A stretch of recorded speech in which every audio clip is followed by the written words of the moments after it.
بسم اللہ الرحمن الرحیم. آج ہم ان دو الفاظ کا فرق سمجھیں گے. ایک ہے طاہر اور ایک ہے طاہر.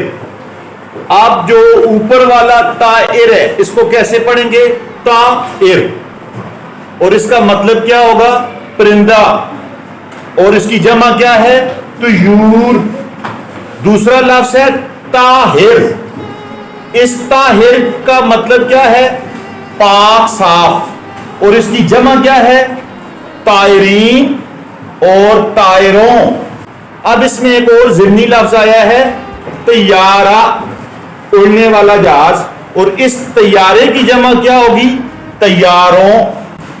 یعنی کہ ہم نے دو الفاظ کو کلیئر کیا ہے. ایک ہے طائر اور ایک ہے طاہر. طائر اور طاہر میں فرق واضح کیا ہے کہ کیا فرق ہے. بہت بہت شکریہ جی.